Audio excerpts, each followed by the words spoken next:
Bonjour et bonsoir à tout le monde, bienvenue sur ce nouveau stream de nouveautés manga, les nouveautés donc qui sont passées la semaine dernière et aujourd'hui on est le 9 décembre. Vous avez vu, je cadre un petit peu toute la chronologie là. Mais c'est vrai que comme les vidéos se retrouvent sur YouTube, je me suis dit que si les gens les regardent un petit peu sans savoir ouais, quand on est, qu'est-ce qu'on fait, et bien voilà. Salut à tout le monde dans le chat, on a Androtradi, Doko, Sped Graphisme, Iguma 95 et TC Akilo, entre autres, qui ont fait des coucous. Alors, bonjour à tous et bonjour à ceux qui restent silencieux au fond là-bas, je vous vois, je le sais. Il y a Chocho qui nous met de la musique d'ambiance, qui a décidé de faire du cool. Je sais pas si vous l'entendez. Non, ton casque n'était pas branché. Très bien. Et bien écoutez, encore une fois, on va parler de pas mal de mangas. Alors je sais pas si vous êtes très impacté par la greffe, mais j'ai vraiment galéré pour aller trouver mes bouquins. Vraiment, vraiment beaucoup. Et du coup, et en plus, ça y est, on commence à ne plus trop avoir de nouveautés, de nouveaux titres. Donc il y a pas mal de suites, hein. Bah, d'ailleurs ça se voit hein, dans le menu de la semaine, il y a quasiment que des suites. Alors il y a des fins de série, c'est la fin notamment de Plus question de fuir et c'est la fin... Plus question de fuir, oui c'est ça. Et c'est la fin aussi de Switch Love. Salut Ninfae.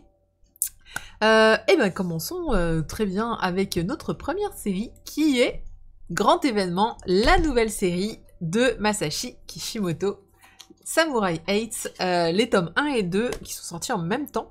Et il y a même un coffret. Alors je sais pas s'il est encore disponible. Moi j'ai pas réussi à l'avoir. Donc si vous avez la chance d'avoir ce coffret, n'hésitez pas. Il est très très sympa parce qu'il y a une grande fresque avec. Et il y a une petite histoire inédite en fait en couleur, enfin, très courte hein, vraiment. Je suis un peu triste de pas l'avoir eu ce coffret là. J'avoue que malchance. Donc. Pour ceux qui l'ignorent, Kishimoto, c'est l'auteur de Naruto. Et donc, c'est sa nouvelle série. Alors, Boruto, c'est la nouvelle série de Kishimoto, mais c'était pas lui qui dessinait, c'est lui qui fait le scénario. Et bien là, c'est pareil, c'est lui qui est au scénario, mais au dessin, on a Akira Okubo, qui est un petit nouveau, qui a le même style, qui a un style très très proche, hein, très très proche Naruto. Je vais le gagner en concours grâce à Jinraid. Ah bah Androtradi, écoute, j'espère que tu l'auras. J'ai pas fait de concours. Je crois que si j'ai parti à un concours pour l'avoir ce coffret de Samurai 8. Alors moi je dis Samurai 8, mais on pouvait dire Samurai 8, hein, je pense que... Ah non, il est marqué 8. Ils ont écrit 8 en tout petit dans le 8. C'est trop mignon. La légende de Hachimaru. Alors, de quoi ça parle? Ça parle de ninja. Non, c'est faux. Ça parle de samouraï. Ouais, ça change. Alors, ça change un peu. Ça change pas beaucoup, mais ça change quand même un peu. Alors, je vais essayer de vous résumer. Mais alors, honnêtement, le premier tome... Je vais vous lire l'intro de Kishimoto. Vous allez comprendre pourquoi. Il dit... Depuis que j'ai commencé ce manga, je grignote souvent du calamar séché. C'est exactement ce qu'il me faut, car si je mange trop d'autres choses, j'ai sommeil. Je voudrais aussi faire de ce manga un manga calamar. Plus on le mastique, plus il a de la saveur. Et ceux qui diront « Mais c'est du chewing-gum !» Je vous invite à en mâcher immédiatement un autre, le tome 2, avant que le premier ne perde son goût. Voilà. Eh bien, c'est exactement ça, c'est-à-dire que vous faut les deux. Pourquoi? Parce que déjà, c'est l'introduction. Les deux tomes font l'introduction de la série. Et que le tome 1, honnêtement, il est dense. Il est dense, on comprend pas tout. Les informations, il y en a énormément. C'est assez tendu de... C'est pour ça que je vais vous résumer après l'histoire, mais vous allez voir que... Je vais essayer de synthétiser, hein, mais ça va pas être évident. Donc ouais, le 1, clairement, déjà j'étais en train de le relire. Mais oui, là, il y avait les infos. Il a raison, Kishimoto, faites ce qu'ils disent. Lisez 1 et 2 et revenez sur le 1. Il y a beaucoup de choses qui vont vous paraître beaucoup plus claires. Salut Seima. Donc voilà, donc Samurai 8, ça parle de quoi? Ça parle de Hachimaru. Hachimaru, c'est le héros que vous voyez ici. Et Hachimaru, c'est un enfant très malade, chétif, qui doit se nourrir par seringue, par liquide, parce qu'il a beaucoup d'allergies. Voilà. Il vit grâce à une machine en fait qui est pluguée dans son dos, qui l'empêche de bouger. Il est jamais sorti de chez lui, mais il a plutôt la pêche. C'est un petit gars assez fort, et il vit avec son père seul, et son père qui essaie de subvenir à ses besoins, qui essaie de lui faire un fauteuil roulant pour qu'il puisse aller un petit peu dehors, etc. Voilà, donc c'est pas le héros de fou, mais il y a un truc sur lequel il est très très fort, c'est qu'en fait il joue à un jeu vidéo dans lequel il y a effectivement toute une narration de samouraï, et il est le premier de ce jeu vidéo. Il a une supervision qui lui permet de voir 1/20 de FPS, enfin de frames par seconde, enfin bref, son entraînement, c'est les jeux vidéo. Voilà, ça sera important pour la suite, évidemment, parce que, voilà, donc on voit qu'il a acquéri pas mal de petites spécialités, et en plus, voilà, qu'il connaît pas mal de bottes secrètes et d'histoires. Et un jour, il rencontre Daluma. Daluma, c'est le chat que vous voyez là. Daluma est un samouraï. Alors vous allez voir que la notion de samouraï, là-dedans, c'est complexe. Pourquoi? Parce qu'on est dans un monde futuriste. On est dans un monde un peu space opéra, avec différentes planètes, chacune abritant leurs propres espèces de samouraïs, et leurs propres espèces tout court en fait. Et en fait, on va très rapidement comprendre que notre jeune héros va avoir pour mission d'aller de planète en planète. Donc va y avoir certainement, si vous connaissez Doctor Who, hein, on est vraiment très épisode par épisode, planète. Ouais, Akiru, je me suis gourée tout à l'heure. Donc, du coup, voilà. Ça, c'est l'environnement, on est vraiment sur un monde. Imaginez Naruto, mais futuriste, avec des cyborgs, donc plutôt inspiration Gali, d'inspiration Gun, mais dans un univers plutôt samouraï, et ça va très loin. En fait, c'est Naruto version Gun, ou je sais pas, ou Gun version Naruto, je ne saurais dire.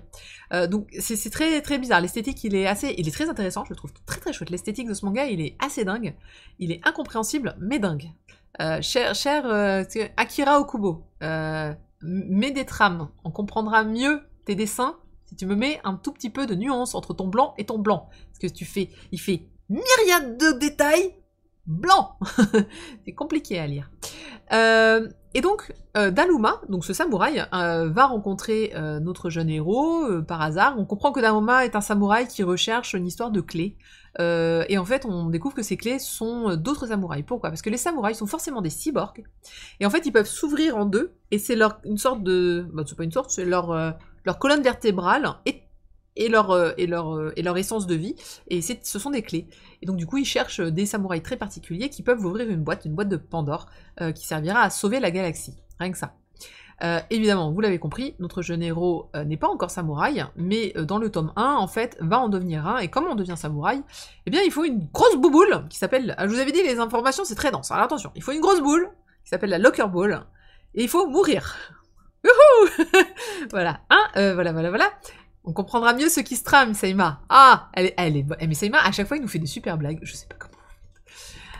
Donc, tu as ta locker room, tu meurs, et en fait, si elle te reconnaît comme digne d'être samouraï, tu renais en tant que cyborg samouraï. Et si tu n'es pas digne, eh ben tu meurs. Point. Oh, ça donne envie d'avoir des candidats, hein. Et notre jeune héros, poussé par pas mal de choses et d'événements, va se sacrifier, va mourir pour cette balle, et va devenir donc un samouraï. Félicitations. Et évidemment, il s'avère qu'il est l'une des clés qui ouvrira donc cette fameuse boîte de Pandore. J'en dis pas plus parce qu'il y a plein de trucs à dire, notamment qu'en fait, pour faire un samouraï, il faut aussi une princesse, et il faut un key holder. Un key holder, c'est une espèce d'animal totem qui se transforme en ce que vous voulez, parce que le key holder se transforme en sabre, c'est votre sabre, c'est très pratique. Enfin, une partie du sabre, ah oui, parce qu'il y a encore une autre partie. Vous me suivez toujours, ou j'arrête là? C'est encore long, hein. Bref, c'est très dense, c'est très compliqué. Tout ce qu'il faut comprendre, c'est que Hachimaru, c'est une clé qui va permettre de sauver la galaxie. Il faut trouver les 6 autres clés. Il va donc partir de son foyer pour devenir un samouraï accompli, maîtriser donc les techniques du samouraï, et découvrir qui il est. Il faut qu'il protège la princesse. En fait, il a tout un tas de quêtes. Il y a des gens qui veulent le tuer parce que c'est le héros. Donc, à la fin de la série, tu sais pas trop par où ça va partir. Il y a plein de quêtes différentes qu'il peut réaliser. Mais clairement, voilà, ça c'est l'intro. Il vous faut les deux. Sinon, ça ne marche pas. Sachant que le 1 est donc hyper dense, très rapide, très nerveux. J'ai eu du mal à tout... Enfin, c'est pas que j'ai pas eu du mal à tout lire, mais j'ai eu du mal à tout comprendre. C'est-à-dire, il y a des moments où... En plus, c'est bourré de références de samouraï, de façons de parler très codifiées. Tu comprends la moitié de ce qui se passe. Le 2 est calme. Le 2, franchement, le 2, c'est... Alors, attendez, maintenant on va se poser. va ingurgiter les informations, on va essayer d'expliquer un peu plus en détail de quoi il en revient, qu'est-ce qu'un samouraï, c'est quoi la keyholder, c'est quoi la locker ball, à quoi servent les princesses, oui parce qu'il y en a plusieurs, voilà, ouais, trop d'infos. Mais donc, si vous voulez, il faut persévérer si vous voulez vraiment, je pense, faut persévérer au moins jusqu'au tome 2 si tu veux vraiment t'intéresser à l'histoire. Après, honnêtement, c'est du Kishimoto. Kishimoto, il a tendance à en mettre plein dans tous les sens, hein. On l'a vu avec Naruto, il a tendance à mettre beaucoup de détails, sur des détails qui sont prévus depuis Antizalem, etc. Là, c'est pareil. C'est en plus, on se rend compte qu'on est à une... En fait, il y a beaucoup de personnages qui se rencontrent, notamment Daluma. Daluma qui t'explique qu'en gros, je sais pas combien il a d'années, mais dans la centaine ou dans le millier, et donc il connaît déjà plein de héros, enfin plein de personnages qu'on va rencontrer ensuite, et donc du coup tu comprends qu'il y a une première guerre qui s'est passée, et que là on est dans la suite, et donc du coup on te rappelle en plus toutes les infos de la précédente guerre. T'es là, tu fais oui alors... Trop tôt, trop vite, certainement, d'où l'introduction que je vous ai lue de Sœur Kishimoto, qui vous dit que voilà que c'est un manga calamar qu'il faut mâcher plusieurs fois pour apprécier son goût. Je trouve la référence, c'est exactement ça, ton manga Kishimoto. Faut vraiment se le mâcher vraiment longtemps pour bien le digérer et bien comprendre. Après, il a beaucoup de saveur. Graphiquement, il dépote pas mal, hein. Graphiquement, il est... Encore une fois, il est riche, il est très riche de énormément de détails, mais ça, je pense que ça se sent pas mal dans la couve, notamment sur les samouraïs. Les samouraïs sont entourés de plein de formes bizarroïdes, ce qui rend la lecture, du coup, un tout petit peu difficile pour eux. Mais grosso modo, il y a... voilà, il y a... oui, il y a des yeux spéciaux. Évidemment qu'il y a des yeux spéciaux. Mais pas tant que ça. En fait, il a un truc sur le front. Il a un symbole sur le front. Non, des yeux spéciaux. Si, Daruma, il est aveugle, mais donc du coup, à un moment, il s'énerve sur les yeux. Il y a un truc. Mais il y a toujours eu un truc sur les yeux avec Kishimoto. Je sais pas ce qu'il y a. Voilà. Non, donc là, t'as pas mal de pouvoirs. Alors, je sais pas si... Ouais, comme d'hab, je vais montrer des planches, mais un jour, il faudrait que je les intègre, en fait, dans l'overlay. Je sais pas si on voit... Voilà, c'est plein de petits détails, mais c'est très blanc. Si vous voyez ici, là, c'est super blanc. Enfin, c'est très Kishimoto, quoi, en fait. Ce qui est toujours drôle de voir qu'il n'est pas au dessin, hein. C'est comme Boruto, quand tu vois Boruto, c'est du Naruto, et pourtant, ce n'est pas lui qui décide. Voilà, donc encore, le 2, je le trouve meilleur, parce que le 2 est plus calme, plus posé, on comprend beaucoup mieux de quoi on parle. C'est dans le 2 que vous verrez le méchant de l'histoire, en fait. Même le grand méchant à vaincre, c'est dans le 2. La princesse, c'est dans le 2 aussi. Donc voilà, dans le 2, c'est là où on va dire que la théorie devient pratique, et c'est quand même vachement mieux. Du coup, ce qui m'embête en fait, c'est que déjà il y a que 2 tomes. 2 tomes au Japon. Du coup, je vous ai mis prochain tome un jour. On sait pas quand. Je veux dire, rien n'est indiqué. Bon, c'est dans le Jump, hein, rassurez-moi. Je sais même pas où c'est. J'ai même pas regardé. Attendez, c'est dans le Jump. C'est dans le Jump, ça devrait aller relativement vite. Prépublié dans Shueisha. Bon, Shueisha. Jump, non? Bon, Shueisha, ça on s'en doutait en fait, à la limite. Non, j'y ai pas droit à first publier une Shueisha. Ok. Bon. Faut me dire s'il y a des gens qui ont lu par chapitre en scan pour savoir si c'est sorti. Non, donc en gros, il y a que 2 tomes, donc la suite on l'aura dans voilà, un petit peu plus longtemps que ça. En plus, graphiquement, enfin, franchement, pour sortir des planches pareilles, je me dis qu'il faut, enfin, faut du temps. C'est pas, bref. Enfin, encore une fois, moi j'aime pas trop quand ça sort des débuts de série alors que la suite est pas encore là. Après je comprends parce que bah sinon tout le monde lirait en fait en illégal et du coup on vend pas le manga et ça c'est pas bon non plus, donc c'est normal. Après est-ce que ça pourrait s'arrêter au tome 2, tiens, parce que j'ai dit que c'était la fin de l'intro. Ouais, ça pourrait être... Bon, franchement, ça pourrait être un excellent... Ouais, c'est prévu dans Weekly Shonen Jump, ok. Ça pourrait être un très bon... moi, je trouve que ça pourrait... Tu t'arrêtes au 2. Voilà, c'est l'intro, Taio, et fin. Pourquoi pas, ça aurait pu. Bon, je pense pas, mais ça aurait pu. Alors, moi, Naruto, j'ai eu beaucoup de mal, parce que... Je l'ai dit dans un précédent stream. Je me suis arrêtée, en fait, à la fin du combat entre Naruto et Sasuke quand ils sont petits. Parce que... j'aimais pas le caractère de Sasuke, je trouvais que Kishimoto sur le coup il avait fait un peu de la merde. Alors je comprends, le développement est plus intéressant, je l'ai vu en anime le développement, mais ça m'a saoulé, je comprenais pas la psychologie des personnages, je comprenais pas pourquoi ils se mettaient autant sur la tête, et donc du coup voilà. Spade Graphics qui dit c'est peut-être une course à l'éditeur, oui c'est bien possible, pour savoir qui l'aura en premier, qui sortira en premier, Et voilà. Et c'est le manga de XXX, vite, faut le sortir, Saïma, tu as tout à fait d'accord. Pauvre Orochimaru, Andro tradi. Oui, bon, d'accord. Mais tous, en fait. Enfin, moi, j'ai vu en animé un petit peu jusqu'à la fin.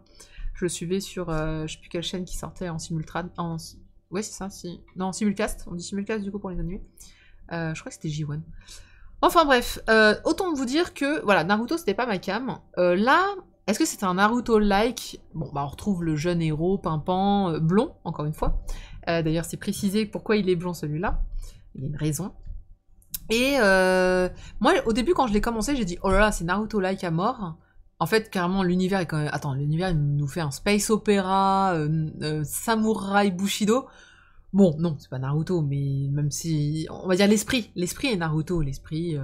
être le plus fort. Là, il y a beaucoup de choses liées au samouraï, donc le respect, d'être intègre. Voilà, il y a des belles valeurs de samouraï sur l'honneur. Beaucoup d'honneur aussi. Donc voilà. Alors, il y a un passage assez drôle, en fait, dans le tome 1, qui n'est pas du tout repris dans le 2, et c'est vrai que je viens de m'en souvenir. Il tombe sur un ami.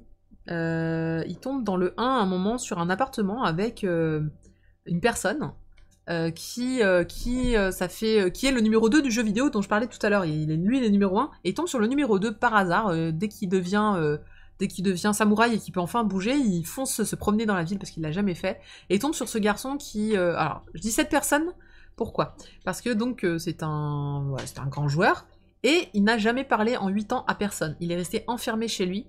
Il y a un petit côté gamer, voilà. Et il parle à sa main droite et à sa main gauche. Et sa main droite est une femme, et sa main gauche est un homme, et il dit que lui-même, il ne sait pas s'il est un homme ou une femme. J'ai trouvé ce personnage d'emblée, dans un tome 1, de Masashi Kishimoto. Alors, on sait qu'il adore les personnages, comment dirais-je, ambigus, androgynes, sans genre fixe. Et j'ai trouvé que du coup, d'emblée dans le tome 1, nous mettre quelqu'un qui n'a aucune idée s'il y a un homme ou une femme, j'ai fait « Ah, c'est beau quand même ». C'est pas mal pour un shonen, et qui passe dans le shonen jump. Parce que autant dans Naruto, c'était jamais dit clairement, c'était sous-entendu, hein, il n'y avait pas vraiment de... c'était pas le thème, c'était pas le sujet, et personne n'en mettait, mais là, clairement, on est vraiment c'est très clairement dit, hein. Et j'aime bien parce que le héros, il dit, bah c'est facile, si t'en as une dans le pantalon, t'es un garçon, si t'en as pas, bah t'es une fille, non, c'est pas comme ça que ça marche. Et la question est restée en suspens, et tout le monde est là. Bah, pas trop.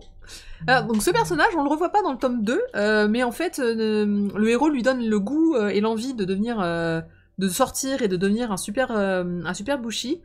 Bushi, c'est ceux qui aspirent à être samouraï, hein, pour ceux qui connaissent pas. Et je pense qu'on le reverra plus tard, ça sera, j'espère, l'un des compagnons de notre héros, parce que le personnage, on le voit pas longtemps, mais il est génial. Et vraiment, il m'a fait beaucoup de... Ah, je sais pas, j'étais contente d'avoir ce type de perso dans un shonen. Surtout un shonen qui parut dans le shonen jump, quoi. Donc, oh là, ça y est, vas-y, intro tradi. Bushi, c'est guerrier, voilà, c'est ça. Mais pour moi, un Bushi, c'est vraiment celui qui veut devenir samouraï. Enfin, il est moins que, mais il veut. Donc, voilà. Donc, si vous avez aimé Naruto, évidemment, je pense que vous aimerez Samurai 8. Maintenant, voilà, faites attention, le tome 1, difficile à avaler. Le tome 2, beaucoup plus simple. Ça vaut 6,85€ le tome, et donc il y a un coffret, merci de m'avoir mis le prix, je l'ai vu là-haut, il est à 13,70€, et apparemment il est toujours dispo sur Amazon. Ben, ça m'apprendra pour une fois à ne pas avoir commandé sur Amazon. Donc n'hésitez pas à le voir. Je vois que le lettrage c'est par Eric Montesino, je crois que c'est lui qui fait tous les lettrages chez Canas, qu'on va le revoir un petit peu après. Par contre Miyako Slocombe, je ne l'avais jamais vu, c'est peut-être elle qui a fait Naruto. Il y a beaucoup de termes techniques et il y a beaucoup de termes anglais dans la série, donc vous verrez que c'est... Encore une fois, faut s'accrocher pour le tome 1, mais je pense que ça vaut le coup. Mais maintenant, on va peut-être attendre que la suite arrive. Mais si c'est chez Jump, ça devrait être vraiment très rapide, parce que le rythme de Jump, ça court. Voilà pour Samurai 8. Et on va passer à la suite, parce que j'ai pas pu le dire la dernière fois. Il s'agit de Switch Love, le tome 4. Je n'avais pas pu en parler la dernière fois, parce que... Non mais la boulettitude quoi.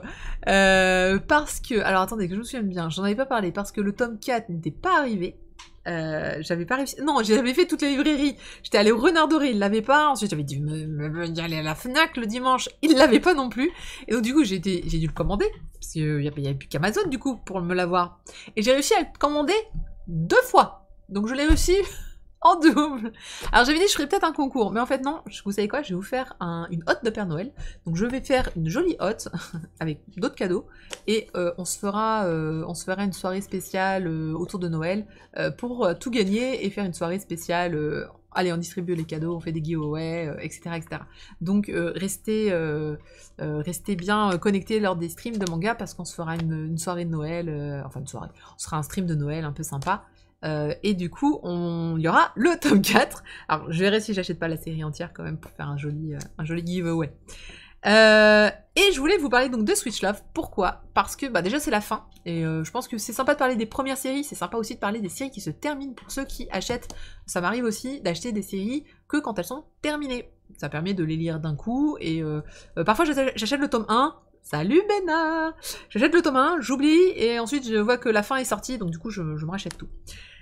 Alors, Switch Love, ça parlait de quoi Switch Love pour ceux qui ne connaissent pas?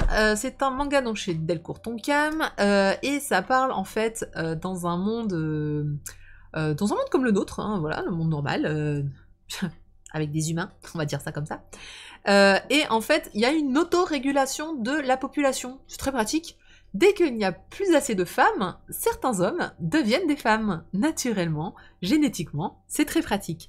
En général, c'est au primaire que ça se passe, hein, quand on sent qu'au primaire, il n'y a pas assez de femmes, la nature prend des petits garçons et les transforme en filles. C'est pas trop mignon. On appelle ça l'émergence. Et du coup, en général, ça arrive donc quand les enfants sont... Enfin, quand ce sont des enfants, du coup, ça ne se voit pas spécialement, puisqu'un enfant, finalement, avant la puberté, bon, fille, garçon... Au revoir. Bon, pas trop. Sauf que là, dans notre histoire, le jeune Mamiya Nao, donc c'est la fille sur la couverture, lui, ça lui arrive quand il est adolescent. Il a donc, je crois, 15 ou 16 ans quand ça lui arrive. Et malheureusement, bon, déjà, quand ça arrive à l'adolescence, c'est rare, et en plus, c'est dangereux pour la santé. Du coup, dans le tome 1, on le voit brièvement donc être devenu une femme, avec toutes les conséquences que ça implique. Et en fait, il se rendort en fait pendant 5 ans, et la fin du tome 1, c'est quand il se réveille au bout de 5 ans. En vrai, c'était un one-shot. Donc clairement, vous pouvez lire le tome 1, c'est début, fin, et ça s'arrête là, ça fait une très jolie histoire. Ça a bien marché, du coup l'auteur a fait une suite, et on a donc le tome 2, 3 et 4, le 4 étant le dernier. Alors, pourquoi je voulais vous en parler? Le tome 1 m'avait pas hyper emballé, j'avais trouvé ça sympa, ça levait 2-3 petites questions, mais pas plus. C'était beaucoup, donc vous l'avez compris. Alors, ces deux-là sont meilleurs amis, en fait, sont des amis d'enfance, et quand le meilleur pote devient une fille, il se passe des choses émotionnellement, et donc l'autre héros, donc Miyoshi, ne sait plus trop sur quel pied danser. Ouais, c'est mon meilleur pote, mais en même temps, c'est devenu une fille super mignonne, super sympa. Bah, c'est normal qu'il est sympa, c'est mon meilleur pote. Et donc, voilà, bon, c'était léger. Dans le tome 1, on est très léger. Dans le tome 2, 3 et surtout le 4, là, par contre, il va y avoir un gros questionnement sur, finalement, qu'est-ce qui nous différencie entre hommes et femmes, pourquoi est-ce que certains sont capables d'aimer les deux, pourquoi, là on parle donc des émergents, les émergents sont un peu mis de côté, sont un peu vus comme des bêtes curieuses, et le héros va se battre contre ça en disant mais en fait c'est la nature, donc pourquoi est-ce que vous rejetez ça? C'est pas typique Akata ce genre de manga entre autres a dit. Si, tout à fait, je pense que ça aurait eu bien sa place chez Akata, même si vraiment le sujet n'est... Encore une fois, le tome 1, le sujet n'était pas... Le tome 1 était une romance, pas classique, mais c'était une romance, sans trop de remise en question.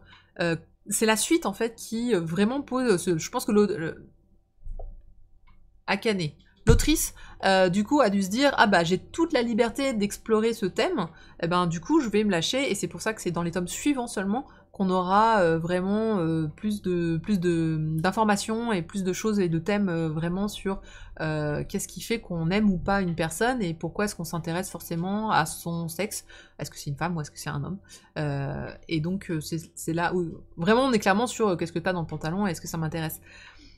Donc, comme le tome 1 devait être un one-shot, je pense que l'autrice n'avait vraiment pas du tout le temps de faire tout ça. Donc, si vous êtes passé à côté parce que le tome 1 vous vous emballez pas et si le thème vous inspire, allez-y parce que je trouve que du coup l'autrice a de bonnes réflexions.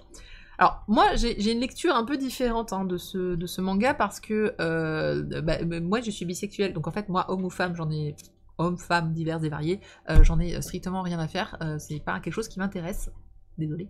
C'est vrai que du coup, quand j'ai lu le manga, moi j'étais en mode, bah oui, on s'en fout en fait. Homme, femme, bon, ça change juste un petit peu les pratiques, et encore, même pas, ça se trouve parfois non. Donc, du coup, je voyais pas le problème, mais je serais curieuse de savoir si vous avez lu ce manga, du coup, qu'est-ce que vous, ça vous ferait si, votre meilleur ami devenait un homme ou une femme, parce que ça change vos relations. Moi, je vois pas pourquoi, en fait, mais après, c'est moi. Encore une fois, je sens bien que je suis pas... comment dirais-je, je suis pas dans la norme sur ce sujet-là. Salut Corne. Donc en gros, donc voilà, donc Switch Love vraiment pose ces questions de et puis un petit peu de c'est quoi l'amour par rapport à l'amitié, parce que eux à la base ils sont meilleurs potes et il se dit bah ouais mais c'est quoi la différence en fait, pourquoi est-ce qu'aujourd'hui je peux estimer dire que je l'aime parce que je tenais beaucoup avant, enfin ils tenaient l'un à l'autre beaucoup avant. Ils faisaient plein de trucs ensemble, ils s'aimaient beaucoup dans le sens ils passaient leur temps ensemble, ils se marraient bien. Et c'est quoi la différence qui fait qu'on estime qu'une personne, on l'aime plutôt qu'on l'apprécie. Donc, et ça, je pense que ça, c'est un thème universel. Je pense que ça, c'est un thème qui nous concerne tous, qui justement dit le côté... je sais qu'on parle beaucoup de friendzone, auquel je ne crois absolument pas, qu'est-ce qui fait qu'est-ce qui fait qu'on reste à la limite de l'amitié et qu'on bascule pas après sur l'amour. Donc moi j'ai trouvé très chouette, les couves sont sublimes. Alors les couves sont toutes dans ces tons-là, violet-bleu, et elles sont assez sympathiques. C'est pas une romance gnangnan, je vous le dis tout de suite, on n'est pas dans du gnangnan, on n'est pas dans oh là là il m'a touché la main, on est sur quelque chose de plus mature, sans doute parce que le sujet est un peu mature aussi. Les héros, on les commence au lycée, et Doko qui se fait planter par le... Il y a Doko qui a essayé de basculer, qui a essayé de bypasser le... Comment ça s'appelle ? Le bot. Et hop là, voilà. Et Andro aussi. Donc je valide vos messages. Vous avez le droit de dire sexe. En général, le sexe n'entre pas en ligne de compte dans l'amitié, Doko. Oui, tu as raison, je pense aussi. Et bon, Andro a dit, je ne dirais pas ce truc-là. Donc... voilà. Bah, en tout cas, là, les thèmes sont vraiment... Donc, je disais, ils sont au lycée au début, et après, en fait, ils travaillent, puisque il se passe 5 ans pendant lequel Nao est dans un cocon, avant de se réveiller vraiment en femme. Et du coup, c'est lui... Alors, l'autre petit sujet que j'ai beaucoup aimé dans ce titre, c'est que Nao, donc le garçon dont le corps est devenu celui d'une femme, parce que dans ce monde-là, il y a une régulation des sexes, se pose beaucoup de questions sur est-ce que je dois agir en tant que femme. Est-ce que enfin, ça fait 15 ans que je vis en tant qu'homme, donc du coup, il change pas son attitude. Et du coup, il se pose la question, mais mon attitude, c'était l'attitude d'un homme, c'est pas l'attitude d'une femme, ou c'est l'attitude d'un être humain, enfin, comment on change et en fait, il va se rendre compte que c'est la perception des autres qui a changé. C'est-à-dire que lui, il fait les mêmes choses qu'avant, il se comporte comme avant, mais les autres ne le perçoivent pas pareil parce que c'est désormais une femme. Donc des choses qu'il va faire avant vont être mal perçues parce que désormais c'est une femme, et vice-versa. Et en fait, c'est là où tu sens que Encore une fois, ça c'est mes idées, donc je fais de la propagande. Mais c'est là où tu sens que vraiment ces histoires d'hommes et femmes, c'est des constructions sociales, des rapports, de l'éducation, etc. Et comme lui, il est né homme, bah il a pas tous ces codes. Et du coup, il est un peu perdu au début, il sait pas est-ce qu'il doit agir plus comme une femme, et il a ses propres idées sur ce qu'est une femme. Parce qu'encore une fois, il l'était pas au début. Du coup, il va surréagir beaucoup en faisant des hi-hi, et on lui dit non mais faut arrêter ça. Et bah je sais pas, c'est pas ça ce que font, c'est pas ça une femme, c'est pas ça. Voilà, donc il y a plein de questions sur voilà, sur le genre, sur l'orientation sexuelle un peu, pas beaucoup parce qu'encore une fois c'est une femme. Donc on se pose pas la question si le héros il est hétéro ou homosexuel finalement. Bon, voilà. Mais sur le genre, oui, il y a beaucoup de questions sur le genre. Et beaucoup. Voilà, donc c'est Switch Love. À précision, d'ailleurs, c'est une femme à part entière. Nao va se battre pour faire reconnaître que c'est une femme, mais jusqu'au bout, on dira il. Donc, je trouve ça marrant. Je sais pas si c'est la traduction qui fait que, mais je pense vraiment que En japonais, il doit parler avec les mots il, c'est-à-dire les mots masculins, pour se désigner, parce qu'il n'a pas l'habitude d'utiliser des mots féminins. Voilà, voilà. Et la fin est cool, la fin est vraiment sympa. Donc c'est que 4 tomes, ça vaut 6,99€ et je vous le recommande vraiment. C'est une petite série qui est passée assez inaperçue, je pense que pas grand monde en a parlé. Mais je trouvais que le thème était relativement sympathique pour être abordé. J'étais très étonnée parce que j'avais choisi j'en avais déjà parlé dans MangaCast, et je l'avais choisi complètement par hasard comme d'habitude, et le fait que ce soit ce thème-là et que ça tombe sur moi, j'ai toujours à chaque fois, hein, je ne faisais jamais exprès dans MangaCast, mais vous êtes sûr que dès que ça parlait de genre, c'était pour ma gueule. Eh ben les gens sont pas déçus des voyages, hein, parce qu'ils ont vu mes idées. Voilà, voilà. Donc Switch Love, ah oui, alors donc c'est une romance. Vu les thèmes, je le recommande. Alors, soit vous êtes intéressé par le thème, hein, le genre, soit vous voulez, soit faut taper un petit peu plus haut, vers 16 ans, je pense, parce qu'encore une fois, après il y a de l'histoire de génétique, etc. Enfin bref, c'est pas, comme je l'ai dit, c'est pas une romance à l'eau de rose, c'est vraiment quelque chose un peu philosophique. Donc voilà. Est-ce qu'elle est moins, Saïma qui me dit, est-ce qu'elle est moins bien payée en tant que femme? Évidemment. Évidemment. Alors on parle pas des inégalités c'est un des thèmes qui n'est pas abordé dans ce manga. On ne parle pas des inégalités hommes-femmes, simplement des différences sociales et des codes sociaux en tant qu'hommes et femmes. Donc à aucun moment ils ne se sentent discriminés en tant que femmes. Ils sont discriminés en tant que, donc je disais émergent, parce qu'il a changé, et là il y a une différence sur l'émergence. Il y a beaucoup de gens qui sont dégoûtés par l'émergence, de la même manière que des gens seront dégoûtés par l'homosexualité. On a vraiment cet aspect-là qui se rejoint avec l'homosexualité telle qu'elle est perçue dans nos sociétés. Mais non, il n'y a pas cette question-là. Je sens que tu as essayé de faire un... On va parler d'un truc beaucoup plus léger. Oh là là, mais sans transition, bonjour, salut Népenthes. Bienvenue dans ce stream où on va parler de Sexy Cosplay Doll. Rien à voir. Hop là, on passe. Sexy Cosplay Doll, alors j'ai hésité à en parler parce que j'ai fait le tome 1 il n'y a pas si longtemps que ça. Ils nous ont sorti le tome 2 quand même assez rapidement. Mais il était tellement génial que je ne pouvais pas ne pas vous en parler. D'ailleurs j'en ai parlé sur Twitter, j'ai mis quelques planches sur Twitter. Je n'ai pas mis ma planche préférée parce qu'elle était absolument pas descriptible sur Twitter, mais c'est cette double page-là. Alors je vais rappeler brièvement l'histoire. On est sur Wakana et Marine.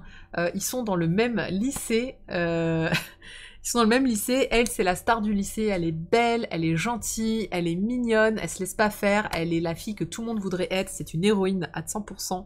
Et elle est très très belle, très mignonne, très bien dessinée surtout. Lui, c'est Wakana. Il est en habit traditionnel. Son grand-père fait des poupées kokeshi, c'est des poupées traditionnelles japonaises. Il est dingue de ces poupées-là. Il est hyper introverti parce qu'il pense que c'est une passion que personne n'accepte. Et donc, il ne parle à personne. Il est très timide malgré qu'il soit une personne vraiment attachante. Et ces deux-là vont se rencontrer, ils sont dans la même école et dans la même classe, et par hasard, je sais plus, il va faire tomber la tête de sa poupée, la discussion va s'enchaîner avec elle, et Marine, elle est à fond, elle dit « Ah mais j'adore les gens passionnés, ça c'est vraiment chouette », et elle voudrait, son rêve dans la vie, c'est de faire un cosplay. Et lui, il sait faire des vêtements, il lui propose donc de réaliser son cosplay. Et là, le tome 1 se terminait sur « Bon j'ai 2 semaines pour le faire ». Et ça, c'est la scène où elle met le costume pour la première fois. Donc elle est pas comme ça, elle est blonde, hein, non, avec les cheveux longs. Donc là, elle a tout le costume, le maquillage, la perruque. Et lui, il la voit pour la première fois, et il est là en mode oh, trop bien. Et alors, je rappelle que le cosplay en question vient d'un jeu vidéo érotique. Et donc elle dit j'ai vraiment pu devenir Shizuku, l'esclave sexuelle. Et lui, il dit oui, tu fais une magnifique esclave sexuelle, Kitagawa. Elle est géniale cette planche. Il y en a plein de géniales. Allez sur mon Twitter, j'en ai mis quelques-unes pour essayer de pas trop spoiler. Mais c'est vraiment voilà. Donc ce tome 2. C'est le tome où, voilà, il a fini le costume, alors il s'est défoncé pour le faire, elle le met pour la première fois, et elle décide d'aller en convention, donc une toute petite convention, pour se faire prendre en photo, dans la grande tradition du Japon. Et on va voir comment il passe cette première journée, et et le clap de fin de ce volume, c'est sur cette journée-là. Très honnêtement, déjà, la qualité est toujours aussi bonne. Graphiquement, c'est impeccable. Alors là, c'est mais juste nickel, chrome, c'est comme le tome 1. Le tome 1 était très beau, le tome 2 est aussi beau, franchement. Alors, sachant que c'est légèrement érotique, mais alors vraiment, soupçon d'érotisme, on est vraiment pas très très loin. On est surtout sur des belles proportions, des nanas qui ont quand même pas mal de poitrine. On est sur des petites culottes, on est sur des touchés de main, voilà, ça va pas très très loin, mais je trouve que c'est vraiment juste ce qu'il faut, t'es tellement bien dessiné qu'il faut pas plus, rien, là, elle nous montre sa poitrine, mais moi déjà je suis là, ça c'est trop bien.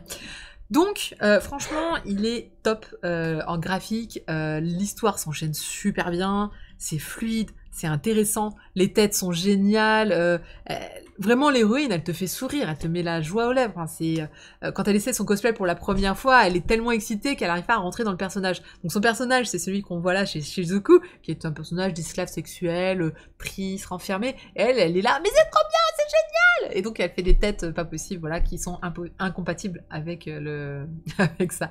Et voilà, elle va en convention pour faire des free hugs. Tsaima, c'est à peu près, on n'est pas très loin quand même. Hein. Alors, ce que j'apprécie dans ce tome, c'est que dans le tome 1, on présentait un petit peu l'univers du cosplay. Donc, notamment la confection de costumes, le choix des tissus, le choix des perruques. Il y avait tout un aspect sur l'étude de comment je pourrais faire ce morceau-là, etc. On continue cet aspect dans le tome 2. Donc, dans le tome 2, on va vous expliquer comment se passe une convention. Et il y a vraiment des gros détails. On vous explique comment vous pouvez vous changer, qu'il y a des vestiaires. On vous explique aussi que vous n'avez pas le droit de montrer des sous-vêtements, il faut en avoir en dessous, etc. Enfin, il y a tout plein d'aspects en fait qui vous rappellent le monde du cosplay et qui vous expliquent, les gens font la queue pour faire des photos, ça se passe comme ci, ça se passe comme ça. Donc, franchement, je trouve que c'est un excellent volume 2 qui confirme que ça sera une très bonne série. J'en reparlerai pas avant longtemps parce que je pense que là j'ai mis un peu j'ai mis la pression.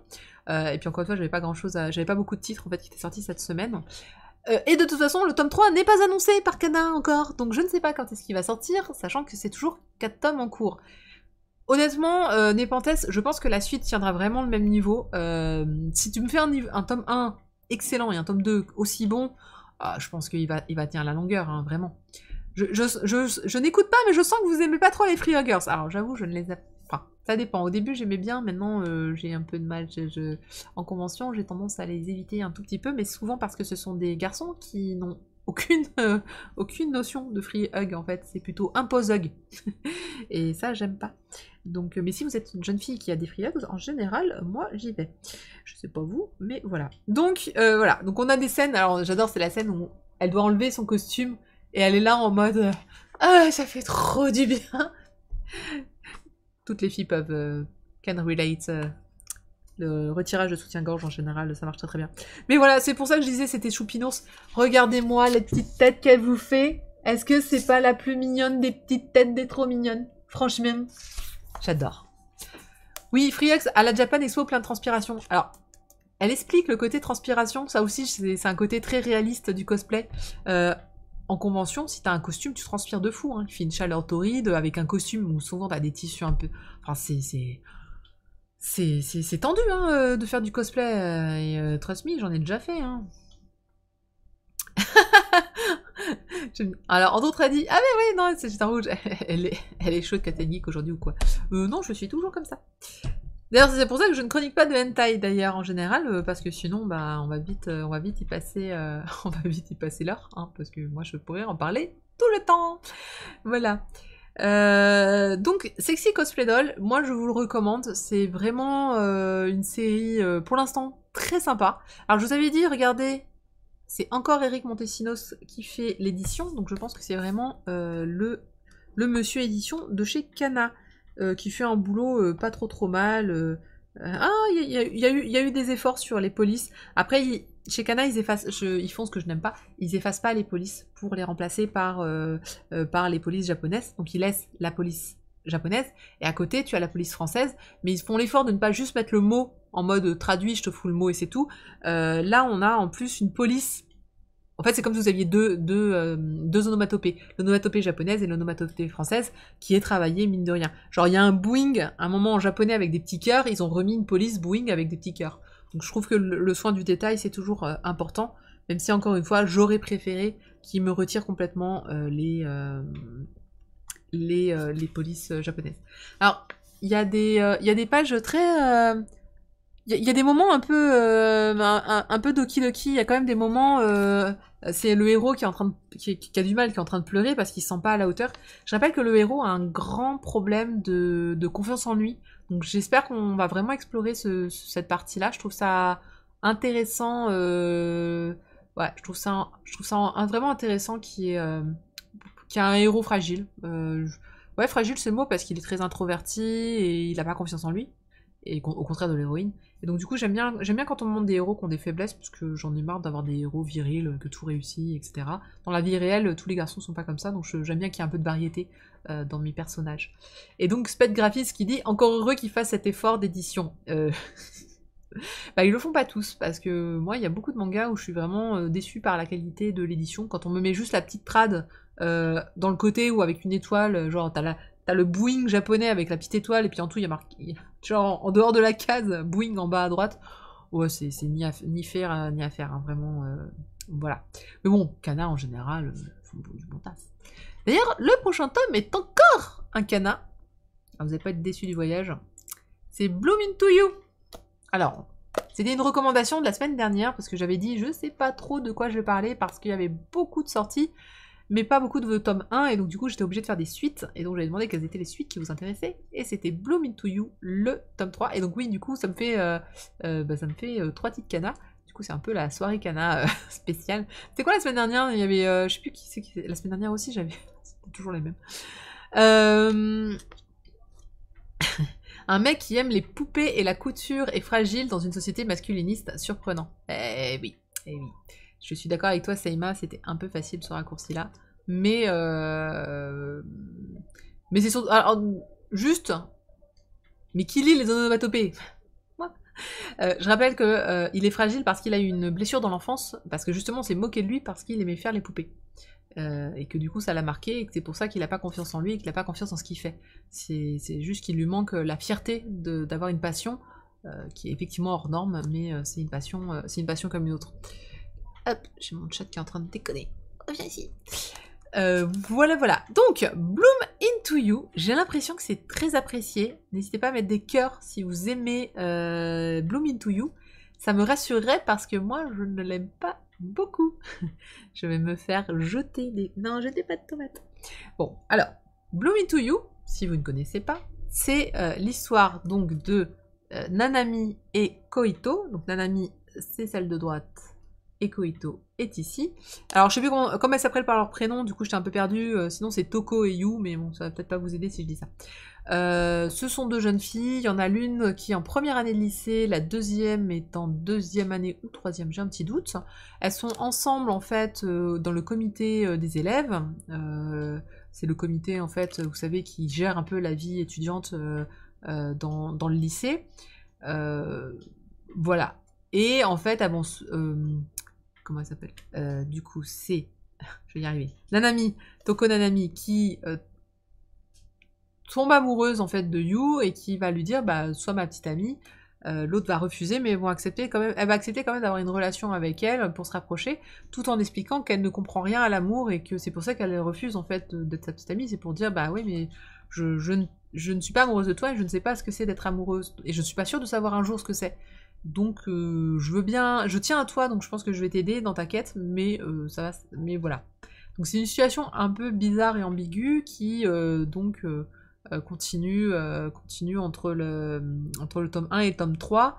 Le fil rouge étant juste leur vie de lycéenne en fait, et leur rapprochement ou pas. Donc en fait on va le découvrir un peu plus au fil des tomes.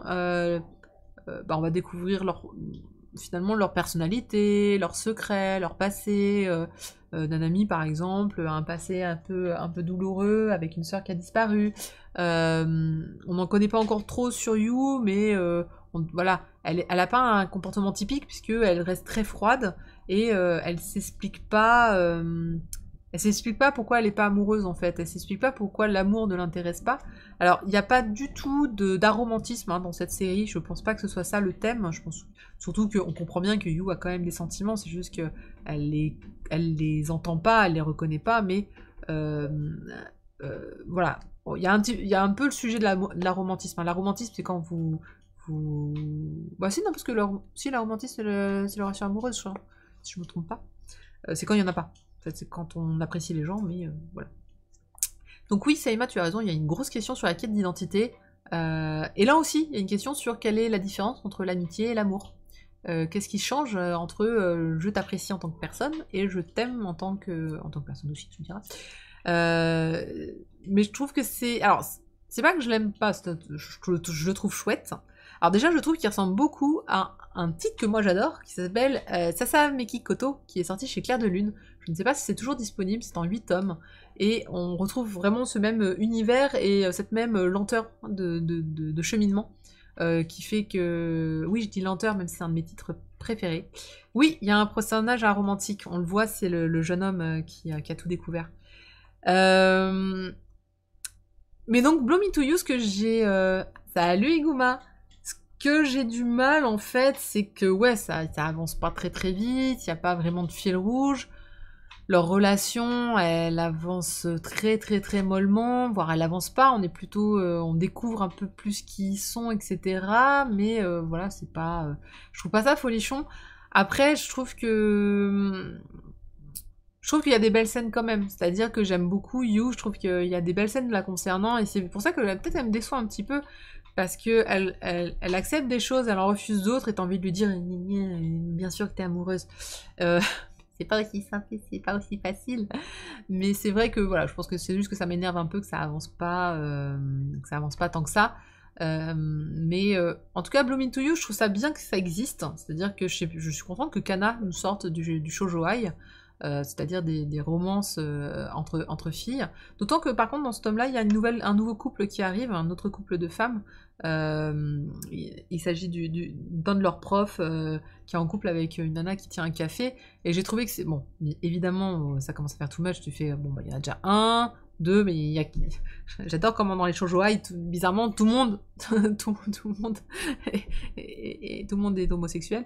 Voilà, ça apporte un petit peu plus de concret. Puis là aussi, c'est pour avoir un peu plus demander des informations, votre expérience, parlez-vous, comment vous êtes rencontrés, comment vous avez su, etc. Donc, je pense que... Je sais pas combien de temps ça va faire. C'est en 8 tomes, série terminée. Bon, je pourrais attendre les 8 tomes pour voir comment ça va se faire. Vraiment, Sasameki Koto, j'avais le même souci. C'est-à-dire qu'au bout du compte, je crois que ça fait 7 tomes ou 8 tomes. 8 tomes, ouais, c'est ça. Au bout du 8ème, j'étais super contente. J'ai trouvé que la série m'avait laissé un très très bon... vraiment une bonne ambiance. J'ai plein de souvenirs, de moments sur la relation des deux personnages. Et je pense que Bloom Into You me fera pareil, c'est pour ça que je vais le continuer. Salut Sander. Seima aime pas le terme shoujo-ai. Bon, c'est un terme comme un autre, hein, je pourrais dire Yuri si tu préfères. Mais moi, la vieille école, shoujo-ai, c'est quand ça couche pas. Et là, clairement, je pense que... Il y a une langue. Il y a une langue dans ce tome-là. Pardon, mais je trouvais que elle était bien dessinée. Voilà, elles sont passées au petit stade supérieur du bisou. Moi, j'ai trouvé ça mignon. Ouais, le côté Yuri partout, ça, c'est vraiment un truc... Pareil, Sasameki Koto, il y a aussi ce petit côté-là où... étonnamment, il y en a plein partout. Maintenant, voilà. Donc, Sasameki Koto, c'est une bonne série. Si vous pouvez la trouver, allez-y, courez, foncez, elle est géniale. Bloom Me To You, j'ai hâte que ça avance. Je pense vraiment qu'il faut tous les lire d'un coup pour récupérer cette atmosphère si particulière qui fait qu'on aime bien ce genre de titre. Et c'est pour ça que je vais persévérer et que je vais continuer à l'acheter. Encore une fois, j'aime beaucoup You. En fait, moi, mon personnage préféré, c'est You. J'aime beaucoup ses réflexions, j'aime bien comment elle est, mais j'ai envie de lui en mettre une. Elle a une fille géniale à côté d'elle qui est trop mignonne, etc. Et donc, du coup, je suis assez fan du perso. Donc, voilà. Je suis pas sûre d'avoir très bien recommandé le titre. Je pense même que je me suis bien plantée. Je pense que ça fait partie de ces séries où, de toute façon, t'achèteras pas si c'est pas le genre qui te plaît. Là vraiment, je vois pas comment vous pourriez l'acheter juste pour découvrir. Parce que je pense qu'il y a 2 titres qui sont bien meilleurs dans ce style-là. Et il y a aussi... alors attendez, je le cherche dans ma bibliothèque. Je me souviens jamais celui-là. C'est Après la pluie? Non, Sous la pluie? Ah, je l'ai plus. Bon, vous l'aurez, hein, si vous savez, vous voyez de lequel je parle? Sous la pluie, là. Et je trouve que celui-là, sur cette ambiance de début de romance, est bien meilleur. Donc voilà. C'est pour ça que Blow Me To You, j'ai du mal à le recommander pour l'instant. Puis il y avait Belle de Jour que je trouvais vachement mieux, qui est sorti en même temps, je sais plus qui, que j'avais trouvé bien plus intéressant. Donc encore une fois, il y a mieux, mais il y en a tellement pas assez de ces séries-là que d'un autre côté, on peut acheter que ce qui sort, parce qu'il y en a pas beaucoup des séries qui parlent de romance. Alors de cette façon-là, parce qu'encore une fois, il y a un côté très psychologie, poésie, mélange des deux qui est assez. Et il y a un animé qui est très cool chez ADN. Il y a un animé de Bloom Into You. Je ne l'ai pas vu. Chocho m'entend pas. Faut que je le regarde s'il y a un animé. Parce que ça, je pense qu'en animé, ça rend vachement mieux par contre. C'est juste qu'il y a beaucoup de... Quoi, Marcy Style? Quoi T'aimes pas mes fiches? En plus, tu sais que je peux plus lire là les fiches. Hein. J'ai pas de fiches sous les yeux. Non, par contre, j'avais pas vu qu'il y avait un animé. Il s'appelle aussi Bloom Into You? Oh, bah dis donc, je l'ai loupé. Non, parce que je fais quand même des petites recherches avant de parler. Mais ça, il est pas passé... Il y avait pas... Hein, voilà. Et bah du coup, je vais me mater l'animé, parce que, mine de rien, ça a l'air vachement plus intéressant en animé que... Non, mais ça manque de musique, là, c'est pour ça. Enfin bref, voilà. Oh, merci Thunder, je te manque un petit peu chez Mangacast. C'est parce que c'est pour faire gonfler tes chevilles. C'est pour ça que je suis plus là. Et il y a Octave, ouais, en Yuri adulte qui sort jeudi. J'aime bien Octave. Et c'est encore, oui, voilà, c'est encore Eric Montesinos. Mais je pense vraiment, en fait, c'est parce que c'est le Kana, c'est Monsieur Kana. Il est dans toutes les fiches Kana. Et pareil pour Aline Cucor. Non, alors Aline Cucor, elle, on la voit par contre sur plein de séries différentes, d'éditeurs différents. Déjà, j'en parlais la semaine dernière qu'elle était dans plein de séries. Donc c'est vrai que voilà. Et oui, il y a Kaze-san qui est super bien et qui est sur le même thème, je vous le recommande. Et si je l'ai pas assez dit, achetez Sasami Kikoto, qui est vraiment une très très bonne série de romance sur des thèmes super. Oh, bonjour Lord BM et bienvenue, merci de me suivre sur ma chaîne. Mine de rien, on est plus d'une centaine de followers, ça monte doucement, ça monte tranquillement, je suis contente. On se retrouve tous les samedis, on est bien entre nous, et en plus quand il y a des concours, du coup c'est plus facile de vous faire gagner des choses. On va passer au dernier titre qui est... alors c'est très romance, c'était très romance, hein, dis donc, cette sélection cette semaine, à part Samurai 8. Mais il y a une très très bonne raison à ça, c'est, je vous l'ai dit, je n'achète assez peu de shonen finalement parce que ça prend beaucoup de place. Mais promis pour le stream, dès qu'il y aura un volume 1 de shonen qui sort, ou de seinen d'ailleurs, je les prendrai désormais, histoire de les chroniquer, ça me fera un peu varier du shoujo. C'est quelque chose que je pouvais pas faire avant, c'est vrai que j'avais du mal à me sortir de ça. Mais maintenant, on va faire. Bon, enfin, la semaine dernière, il y avait quand même beaucoup de seinen, hein, donc... voilà. Bah, la romance, moi, j'aime bien. C'est facile à lire, c'est comme les harlequins, ça se lit, ça se relit, voilà. Pile Aubert, je ne l'ai pas encore lu, et j'aimerais bien... ouais, il me tentait bien, mais je l'ai pas encore lu. Ceci. Bon, plus question de fuir, en fait, je pensais pas vous en parler, mais c'est le dernier tome. Donc évidemment que je vais en parler, c'est une de mes séries préférées, et c'est fini, et je suis malheureuse, et du coup j'ai pleuré toutes les larmes de mon corps sur ce tome. J'en ai déjà mis quelques planches sur Twitter aussi, il y a des très belles planches sur Plus question de fuir. Alors Plus question de fuir, c'est une des séries Soleil, tous les samedis, mais non, lundi, j'ai fourché. Plus question de fuir est un manga super sympa. Alors, déjà, c'est un manga où... Alors, j'en avais parlé dans Mangacast, mais il y a au moins des années, parce que ça fait... le tome 9 vient de sortir, et il y a eu une pause de je sais plus combien de fois... Enfin, j'ai dû en parler il y a au moins 2 ans. Et c'est une série que j'aime bien. Pourquoi? Attention, vous me connaissez maintenant. Vous savez ce que les séries que j'aime. Alors, soit Le temps qui passe, c'est pas celui-là. Eh ben parce que ça se passe dans le monde du travail. Parce qu'on a une héroïne qui est adulte, des gens qui sont adultes, et qui ont des relations d'adultes. Ça ne couche toujours pas. Alors, dans cette série, dans Plus question de fuir, vous avez Takumi, c'est le héros, et Nao Nodakura, c'est l'héroïne, ici. En gros, oui, workaholic, je sais. Surtout, alors encore plus cette année, mais je suis... Donc, notre héroïne rêve de devenir une office lady. L'office lady, c'est l'assistante de direction, ou l'assistante tout court, ou la secrétaire au Japon. C'est celle que vous voyez dans tous les mangas, habillée en général en tailleur, avec des chaussures à talons, qui apporte le thé, mais qui a aussi la charge de régler les affaires courantes, les réunions, etc., etc. Donc c'est un rôle très polyvalent au Japon, qui n'existe pas en France, ou pas en fait dans cette forme-là. Et elle, c'est son rêve, c'est de devenir donc office lady, d'aller au travail, d'avoir des collègues, de discuter. Surtout que les office lady, il y en a souvent plusieurs, et elles forment une sorte de de groupe à elle toute seule dans une société, donc elles sont très liées, etc. Voilà un petit peu son rêve. Sauf que personne ne veut l'embaucher, elle a beaucoup de mal, en plus elle se tape un ex qui la plante dans toutes les sociétés où elle va, enfin bref, c'est pas la fête. Et elle tombe sur une agence de design qui accepte de la prendre à l'essai, et cette agence est gérée par le monsieur, dont on voit pas très très bien la tête parce qu'il l'a enfoui dans la poitrine de l'autre, mais elle est gérée par ce Takumi. Takumi, c'est un génie dans son domaine, un génie donc du design, et il gère une petite agence de 5 personnes, et il l'embauche, et on suit en fait la vie de cette agence un peu au jour le jour. Alors c'est un vrai manga romance, à fond les ballons. Alors là, vous pouvez y aller, Odrose, tout ça. Alors pas trop Odrose, parce qu'il a des sujets assez graves, vous allez le voir. C'est que, en fait, elle tombe forcément amoureuse de lui, tout va bien. Ouais, c'est stagiaire, mais payé. Elle tombe amoureuse donc de Takumi. Takumi a des sentiments pour elle, mais il se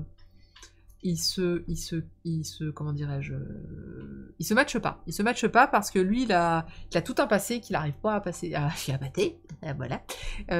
Et elle comprend pas ce qui se passe parce qu'elle n'est pas au courant. Et en fait, la moitié de la série, c'est eux qui vont essayer de se rapprocher, et l'autre moitié de la série, c'est l'explication de pourquoi est-ce qu'il a un gros problème dans la vie, ce monsieur. Et en fait, le gros problème dans sa vie, c'est qu'en fait, il n'a pas réussi à faire son deuil d'une personne qui n'était pas sa petite amie, je vous ai vu. Non, il a un deuil familial qui n'arrive pas à outrepasser. Alors, familial et sentimental, un petit peu des deux. Et de ce fait, il est complètement bloqué. Il est resté bloqué voilà, dans le deuil. Et en fait, c'est comment on sort du deuil. Donc c'est une série qui est à la fois, qui est qui est très romantique, mais à la fois hyper dramatique. Hein. Vraiment, on va avoir, si vous la lisez, c'est dur. C'est pas si facile à lire que ça. C'est quand même, il y a beaucoup de sentiments qui débordent de partout. En plus, ça implique plein de personnes. Enfin, tout le monde est touché par cette affaire.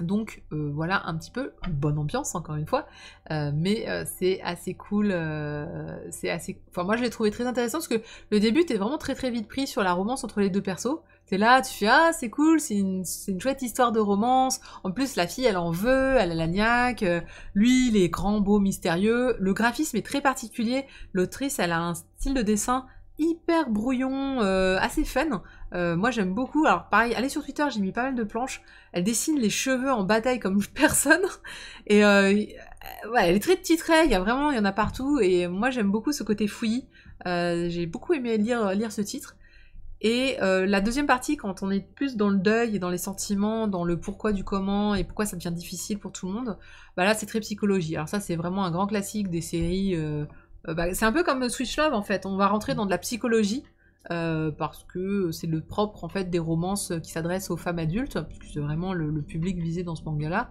Maintenant, je pense que tout le monde peut le lire, hein, à partir du moment où vous aimez les romances. Mais voilà, c'est plein de petits poignards dans le cœur à chaque tome, parce que les choses qui se passent sont pas très très drôles. D'ailleurs, d'où le titre, plus question de fuir. Bah oui, fuir le deuil en fait. Plus question d'y échapper, il faut faire son deuil et il faut passer à autre chose. Voilà, et c'est la belle conclusion de ce tome 9 qui se termine. Alors j'espère que personne ne se doutait s'ils finissaient ensemble, hein, c'était une petite évidence. C'est juste le chemin qui les a amenés ensemble qui est très intéressant sur le pourquoi, du comment, du blabla. Mais vraiment, c'est une autrice, j'ai hâte de voir. J'espère qu'ils vont sortir d'autres choses. Alors, c'est le problème, c'est que chez Soleil, oui, c'est de cette série dont je parlais des cheveux sur Twitter, c'est tout à fait ça. Je pense pas que ça a beaucoup marché. Je pense que ça n'a même pas trop marché parce que j'en ai pas beaucoup entendu parler. En même temps, Soleil, je sais que leur grosse série, Kubo, enfin Kubo, pas Kubo. Si Kubo, pas Kubo, Kubo, pas Kubo. Iker. Mais non, mais Iker, son nom de famille, c'est Kubo. Bref, je vais me faire. Iker, si tu m'entends, je sais que les séries qui marchent chez toi, ce sont les séries pour ados avec des vampires et des filles qui sont à moitié violées. Je sais, on est désespérés tous les deux. C'est la vie, c'est comme ça, on comprendra jamais le marché français sur ce sujet-là. Mais merci de persévérer et d'essayer de sortir des séries qui valent le coup, comme Plus question de fuir, qui sont plus matures, qui ont des sujets plus intéressants, des thématiques qui sont philosophiques et qui permettent de faire réfléchir et d'avancer. Donc tiens bon, Iker, ne lâche rien, sors-nous encore des titres intéressants comme celui-là, s'il te plaît, je serais ravie. Voilà pour la... Oui, je spoil. Ah là là, c'est dramatique, je spoil. Peut-être pas. Peut-être qu'ils finissent pas ensemble et que je vous l'ai pas dit. Peut-être que vous devrez lire pour savoir comment ça se termine vraiment. Et non, je l'ai pas acheté en double celui-là. Donc je ne le mettrai pas dans la de Père Noël. Mais peut-être que je mettrai un tome 1, tiens. J'aimerais bien que des gens J'aimerais bien que vous tombiez sur des mangas que vous aviez pas pensé acheter et qui en fait sont vachement bien et on se rend compte, parfois faut se lancer. Ok, t'as spoilé grave. Même pas. Même pas. Parce que c'était pas ça le plus important de la série. J'ai rien dit sur le deuil. Que dalle. Donc voilà, donc ouais, non. Acheter ce... Oui, j'ai un stylo Sailor Moon. Donc ouais, c'est Kazumi Kazooie, 9 tomes, donc ça vaut 6,99€ le tome, d'autant que je pense que vous allez pouvoir vous trouver maintenant la série complète sur eBay assez facilement à partir de maintenant que c'est terminé. Voilà. Mais moi je revendrai pas les miens, c'est mort, c'était une de mes séries préférées, et j'ai hâte de voir la suite. Voilà, c'est la fin de nos chroniques manga. Non, Thunder, je ne ferai pas le mot. Je vois l'esprit de James Coon à tes côtés. Oui, James, voilà, s'il nous entend de là où tu es. Il habite loin, hein, c'est tout. C'est pour ça que je lève les yeux. Non, je spoil pas tant que ça, faut arrêter. Non, vraiment, pour le coup, plus question de fuir, il n'y a pas de spoil possible en fait, parce qu'il n'y a pas de révélation dramatique. Enfin, il n'y a pas une grosse révélation dans cette série. Tu sais te rattraper, mais c'est trop tard. Mais non, mais j'essaie de vous expliquer qu'il n'y avait pas de spoil, c'est tout. Heureusement d'ailleurs, parce que sinon... Quoique, dans mes années mangakas, est-ce que j'ai fait des spoils? Ouais, j'ai déjà craqué. J'ai déjà craqué en me disant... Oups. Ah bah, on en a terminé. Alors, la semaine prochaine, je n'ai pas encore vu les sorties de la semaine prochaine, mais je pense qu'il y a pas mal de trucs sympas. Même si, encore une fois, je pense que les tomes 1 vont commencer à faire vraiment rares. J'ai hésité à vous montrer Frankenstein Family, le tome 2, mais je viens de le recevoir, et donc du coup, il sort la semaine prochaine, donc on en parlera, ça c'est sûr, il y aura ce tome 2 de Frankenstein Family, même si je sais que j'ai parlé du 1 il n'y a pas si longtemps, mais encore une fois, on est... comment dirais-je? Encore une fois, on n'a plus beaucoup de tome 1, donc si vous avez des mangas que vous souhaitez parler, n'hésitez pas à les mettre en chat, là, à me dire « Ah, je voudrais que tu parles aussi » ou ça. Alors méfiez-vous, hein, vous voyez, Bloom Into You, bon, c'était pas la meilleure, enfin, c'est pas la critique la plus élogieuse que j'aurais pu faire cette semaine, mais j'ai le mérite d'en parler, c'est comme le buzz. Bad buzz, good buzz, ça n'existe pas, du moment où vous faites le buzz, c'est ça. Que je parle d'Octave, ben pourquoi pas. J'ai dit, hein, si vous me lancez là-dessus... Mary Grave, oui, Mary Grave, c'est vrai. Pillow Bear, alors Pillow Bear, comme je voulais en parler, ben pourquoi pas. Heartless, je l'ai loupé. Alors non, Lovecraft, jamais. Non, merci. J'ai donné sur Lovecraft. Je vais avoir du mal. Comment ça, forceur de Yuri? Non mais Octave, ouais.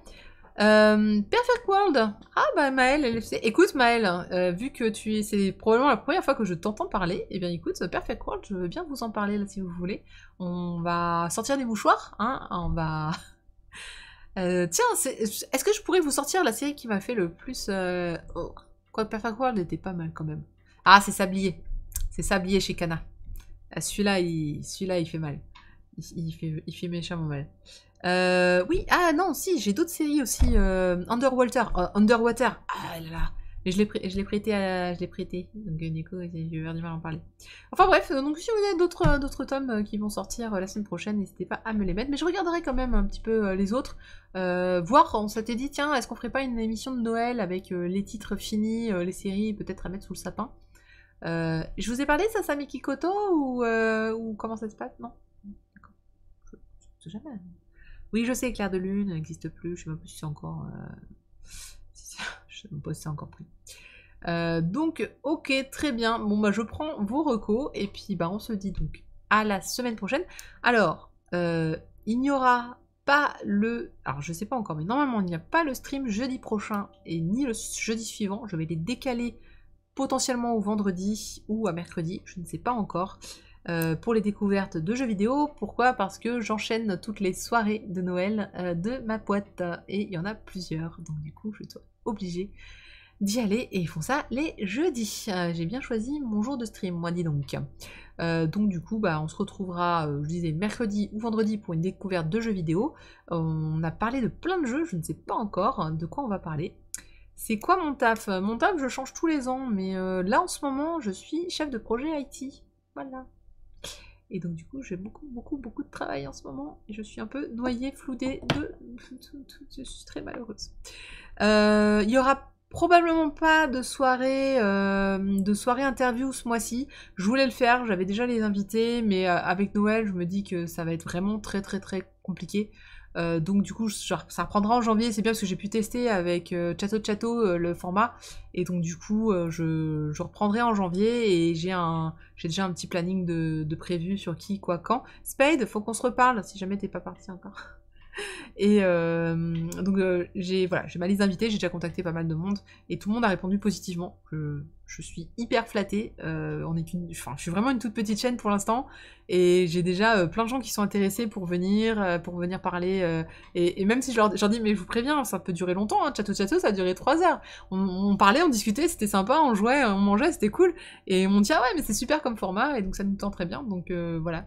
Je sais pas si les gens qui me regardent sans parler et qui savent de qui je parle sont là, mais merci de me faire confiance.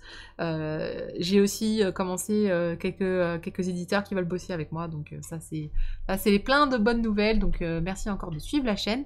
N'hésitez pas à vous abonner, à follow, il y a le Twitter, l'Instagram. Alors je suis très en retard sur le blog, j'ai tout ça à écrire. Parce que comme je disais, je suis un petit peu sous l'eau en fait avec le boulot. Je suis en vacances la semaine prochaine, donc je rattraperai beaucoup de choses. Mais c'est vrai que là, je dois mettre un coup de collier. Je bosse dans une très grosse société, et donc du coup, Noël c'est toujours une période très compliquée. Voilà. C'est normal, Nico, il aime quand ça dure. Thunder qui fait qui fait des titres tout seul. Après, je vous laisse dans vos délires sur Nico, mais merci de ne pas... Le pauvre n'est pas là, il ne peut pas se défendre, on n'a pas le droit d'un on laisse Nico tranquille, c'est un de mes chouchous, donc voilà. Oui, j'ai le droit d'avoir des chouchous, je suis indépendante, j'ai le droit d'avoir des chouchous. Voilà, merci à tous pour votre présence, je vous dis à très bientôt, et je ne vais pas me planter, mais j'ai compris pourquoi mes scènes fonctionnaient bizarrement la dernière fois. Et encore une fois, à très vite pour la prochaine. À plus! Salut!